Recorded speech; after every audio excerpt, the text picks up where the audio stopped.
about that for him. Tonight it's about finding a way to win this football game because they need to.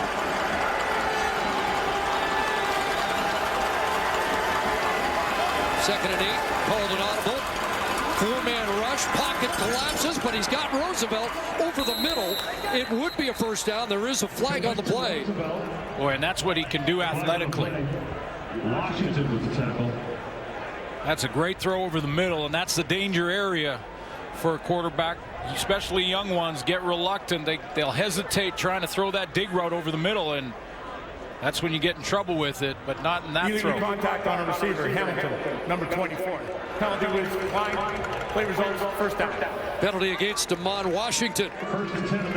But athletically, Brandon Bridge got a big arm, can make all the throws. He's got to stick with his fundamentals, stepped up there and threw it into that danger area. You see 3-4 Hamilton Tire Cat defenders around his receiver, but he put it right on him. Roosevelt had 7 second-down conversion catches in the first meeting, one there, and now a pass complete to Duron Carter, and he gets pulled down by Danya Namba on the corner for Hamilton. Stephen McAdoo, the offensive coordinator for Saskatchewan, can also lean a little bit on that athleticism with Brandon Bridge. I mean, he can call some quarterback draws where he might not call with Kevin Glenn. He can call and get him out on the edges and throwing from different launch points because of his ability to run with the football as well. 50th catch of the year for Carter, but shaken up on the play, so he gets attention. And Bridge goes to the sidelines to confer, and we'll step aside and be right back.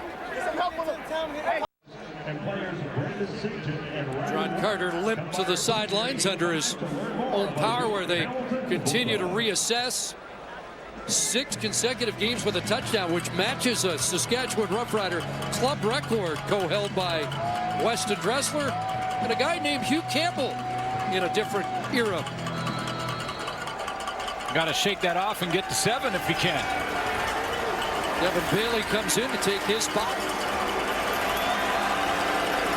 2nd and 5 from midfield. Quick hitter again, and there's that second down conversion safety valve in Naaman Roosevelt. Key for Brandon Bridge tonight is going to be to maintain that focus. That throw just left his hands, and he immediately went to his headset. Quick out here, and that throw, right after it left his hands, he went to the headset to listen to the next call from the bench. And that focus is going to be necessary. Well, first down at the Ticat 49. They throw the hitch there and into traffic. Caleb Hawley gets met by Danya Namba. Well, he has been mentored by a Hall of Famer and a future Hall of Famer in his short career. Obviously, my rookie year, I've worked with Kevin Glenn and with AC. And then, you know, AC, like, he broke down defenses very well. He told me how this is person going to look. And with Kevin Glenn, he's actually the same thing, just like how AC was. He breaks it down, and, like, every time I come off the sideline, he's the first person that's there. And that's what I love about Kevin Glenn. Like, he's such a team player. We call him, like, the Godfather. He looks out for all of us. 4 for 4 on the drive. Has looked comfortable so far. That pass, though, incomplete. Bakari Grant, the former Ticat, was shadowed by Carriel Brooks, the strong side linebacker for Hamilton. Yeah, just the chemistry not quite there on that throw because Bridge wants to throw it to an open area, to a spot. He's got the seam route coming down here. He throws it into the middle, almost like it should have been a post in Brandon Bridge. You see how he throws it into that open area, expecting Bakari Grant to get to that hole. So Altman back. And Bartel to punt into the breeze.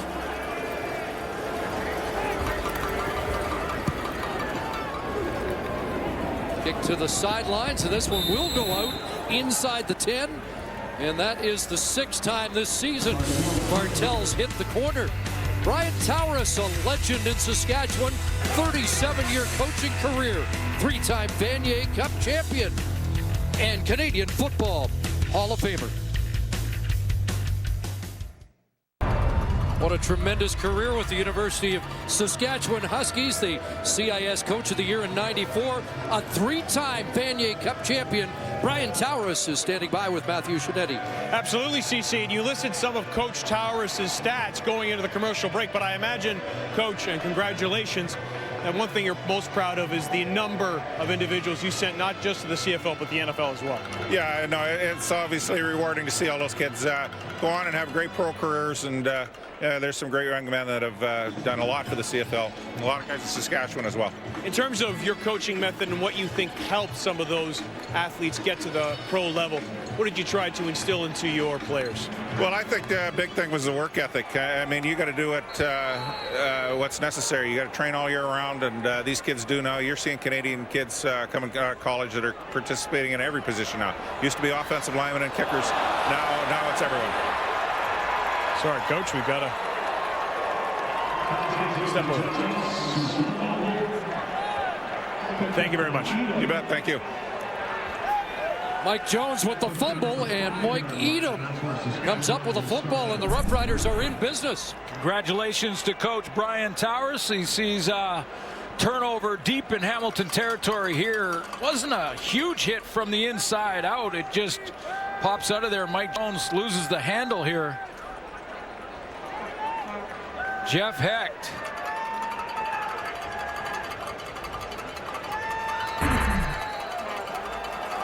So Edom with the fumble recovery, his second of the year, sets it up first and goal. And Vernon Adams comes into the game at quarterback.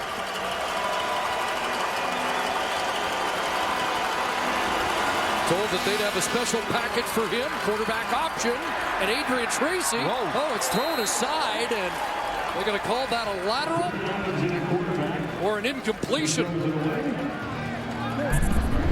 Looks like it'll be second and goal from the 5. Yeah, not a surprise that we're seeing a little bit of Vernon Adams here, because with Kevin Glenn and the uncertainty around whether or not he would start this game, Brandon Bridge is, of course, the guy who was taking the number ones, but Vernon Adams is going to have a play package. It appears that the play package is also a red zone package, so Vernon Adams has a great ability to run that option type play, those read zone type plays.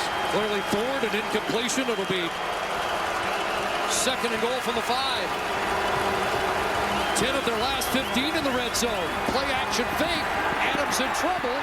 Dodges one, but not the second wave. And Simone Lawrence brings him down for a loss. And the hammer comes out for the Ticat defense. Front 7 plays this back-to-back real well by stringing these plays out and being patient. Watch as Vernon Adams tries to take this. Here's that riding the side type look. Now he's got some options, but he's got covered receivers, covered up top, covered out in front of him. Now he's got to try and ad-lib, make it up as he goes along. Capicotti turns him inside to the rest of his friends, but patience on defense, back-to-back downs, wins the day for Hamilton here. Stout defense.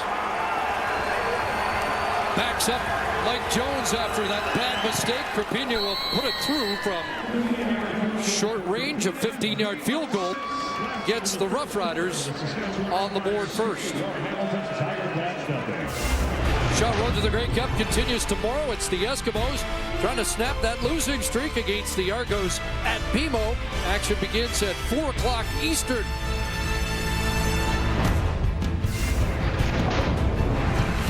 And in the nightcap, we'll be at McMahon Stadium. Lions and Stampeders at 7 Eastern, 4 Pacific across the TSN network. Games feel like they are getting bigger by the week.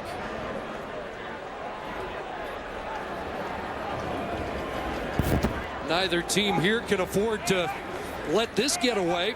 Both teams currently in the cellar of their respective divisions. Luke Tasker took a hit, couldn't hang on to the football. Preston Butler unloading on Tasker.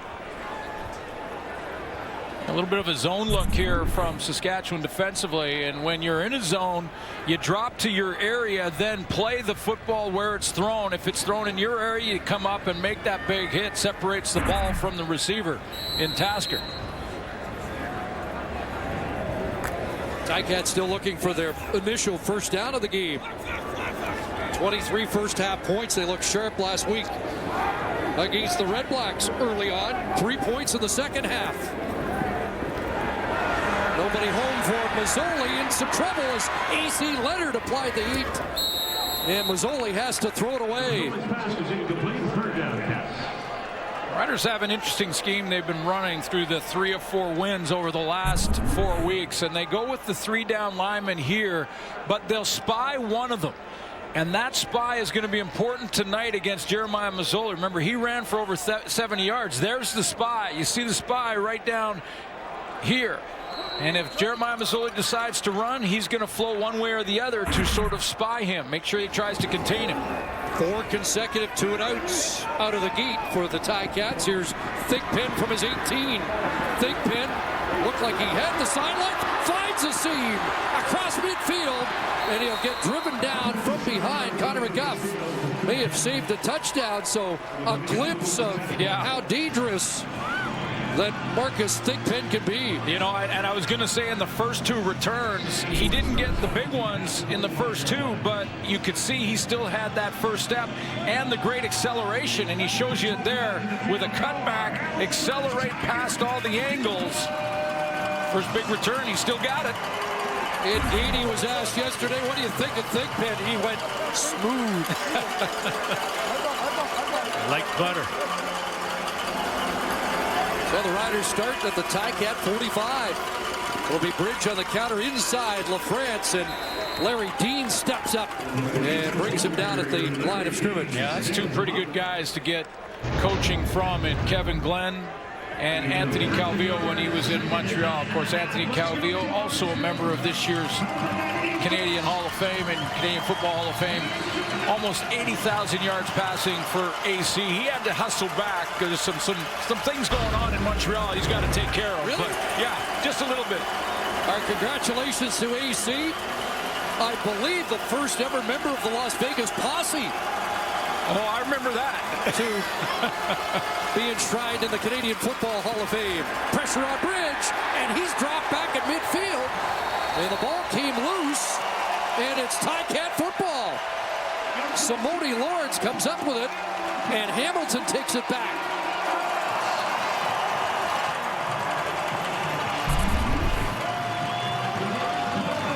Take a look at the middle linebacker, Larry Dean. I mentioned off the top that under Phil Lawley, the Hamilton Tiger Cats are sending a lot more blitz, and that time it's Larry Dean, the middle linebacker, that goes all the way around the horn to get from behind Brandon Bridge.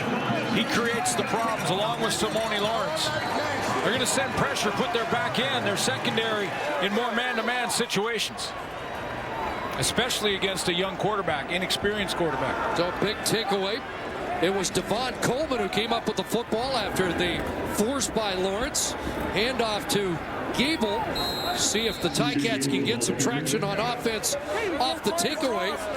Usually he's the guy hitting the quarterback. That time, Devon Coleman with the recovery after the linebackers converged on Brandon Bridge. Boy, he's been tough to block, though, especially of late.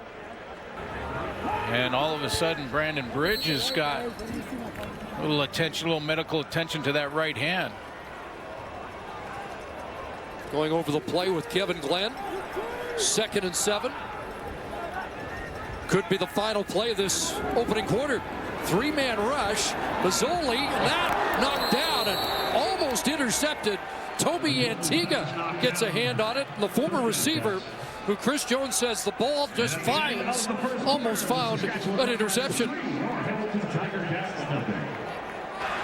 So that's the final play of the opening quarter. When we come back, we'll salute Superman, 6-time All-CFLer. Shoe-in Hall of Famer, the outstanding player in 2006. Look at that number, 16,352.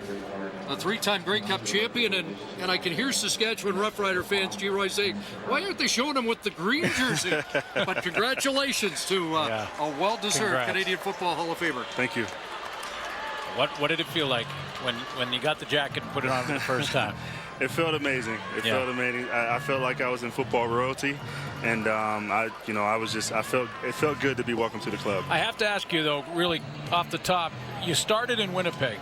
Milt Stiegel was in Winnipeg. Did he help you at all in any way? Yeah, you know, Milt was a great example of how you should be a professional athlete as well as a receiver. He was so successful over his careers on and off the field. He was a great guy, great mentor. It's amazing you put those numbers up without a guy like Anthony Calvillo throwing you the football. That would have helped your numbers, but but you, in all seriousness, had some tremendous quarterbacks that did find you. Yeah, those guys. I played with a bunch of great quarterbacks. You know, obviously Travis Lulay, Dave Dickinson, Jarius Jackson, who's coaching here tonight, Casey Prentice. A lot of very good players and guys who really helped me out. Talk about the transition from getting up here to realizing you could really make an impact here. Well, you know, you got to learn the game. A lot of guys come up, they don't know a lot about the CFL, and then you got to really figure out the game, figure out what makes you tick up here, and then you got to stay healthy. There's a lot of variables, but I was lucky to be around some very good people. Darian Durant still today gives you a lot of credit for teaching that team how to be professional in 2013. Tell us the quick story after this play about you calling for your touchdown throw. Look at that dart in for Rob Bagg. A lot of heat on that from Brandon Bridge. Well, I was trying all week to make sure George Cortez called at least one play for me, and you know, he called one early and I scored a touchdown. And the second one, Darian missed me on a corner route, and I said, you know what, we could probably run that corner route again, and he came right back to it. So I was happy about that. And you scored a touchdown. And we scored a touchdown. Well, you showed the leadership in that year. Who are the guys that helped lead you early on? Obviously, Milt was a big part of my career. Robert Gordon was great. Kahari Jones was a big part. He played a big part in Winnipeg. And then, you know, guys like Damon Allen was great. So I've had a lot of great quarterbacks, played with a lot of successful guys that really were true pros. You also mentioned G-Roy, and I have to tell you, watching your speech last night, outstanding. Watching it live, I have to hand in my man card to somebody because I was an emotional mess watching it. I know Tracy would be proud of you, and you talked a lot about your family. Yeah, you know, my family's been with me every step of the way, especially through this. My mom's been up for about 3 months, and she's been, you know, like I said, she should be the one that should be getting a black jacket because she's a true Hall of Famer. Pass complete to Bakari Grant, and the Roughriders are back in the green zone. Take a look at the former Ticat with another big catch against his old team. Well, he just comes off that last series where Brandon Bridge had the fumble on that sack with the blitz from Larry Dean. He comes back, and it's not the issues or the challenges that you face in a game or maybe in life, but how you bounce back from them. And there's Brandon Bridge bouncing back from that last fumble with a good drive here and a good throw there. I want to ask G-Roy about the next phase of his Hall of Fame career, but let's take a look at Bridge looking end zone, and that pass is caught by Unamba, but he was out of bounds past the back line, incomplete. Now all of a sudden you've gone from a Hall of Fame playing career to trying to find talent, and how's that transition gone? It's been good. It's really busy. There's a lot of players out there. You got to weed through a lot of them, but it's been a great transition, especially being around Wally and Neil McAvoy. Two great guys have been doing it for a long time. You think you'll be doing it for a long time? I think so. I think this is my calling, staying in football, trying to help the team win. Well, that's awesome. Second and 10. Bridge to the sidelines, incomplete. And a flag comes down. Caleb Hawley, the intended target. The penalty flag is in the end zone and likely against Hamilton. Damon Washington. Contact on a receiver, Hamilton, number 24. It's a 10-yard penalty, and we will be first down. It is Washington flagged for the second time here in the first half. Talking to the back judge all game long so far tonight. That's his second call against Damon Washington. Give us a quick appraisal of what you've seen from Brandon Bridge. Brandon Bridge, he's a big arm quarterback. He's very athletic. He's young, so he's going to make some mistakes. And you know, the more man coverage that Hamilton keeps playing, he's going to light him up. And no question on the call there, G-Roy, on the illegal contact on that dig route. Yeah, he wasn't even look at him. He should have let him go. First and goal to the end zone. Touchdown. Devin Bailey's got the touchdown, his first as a Saskatchewan Roughrider. Good bounce back drive for Brandon Bridge. 16th different Saskatchewan Roughrider to score a touchdown this year. A couple of outstanding throws in this series. Remember, he had to get rid of the bad series with the fumble, mentally leave that behind, step out on the field and get this drive going. He does that, executes it, finishes it off. Penalty aided.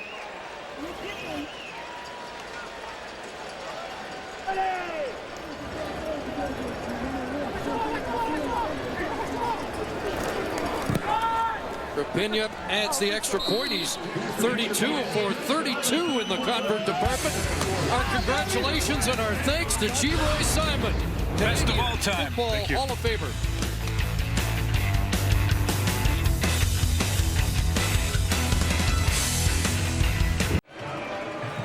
Join us at the half of the GMC Professional Grade Playbook tonight.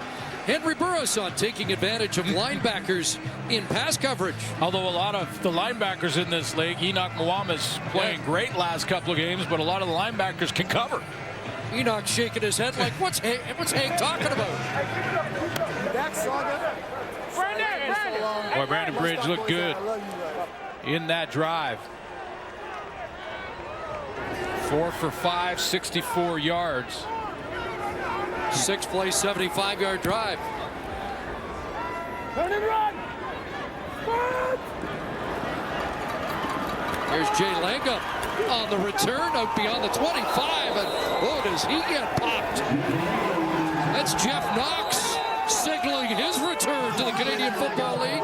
Helmet came off, but Jeff Knox, who made his first mark as a Saskatchewan Roughrider with 17 special teams tackles in 2015. Yeah, get 2 linebackers back. Chris Jones gets Jeff Knox Jr. He'll play on the teams tonight. Doesn't know the defense quite as well as Otha Foster knows Chris Jones' scheme. So Foster was able to just join the starting lineup immediately. But Jeff Knox Jr. making his mark on the special teams.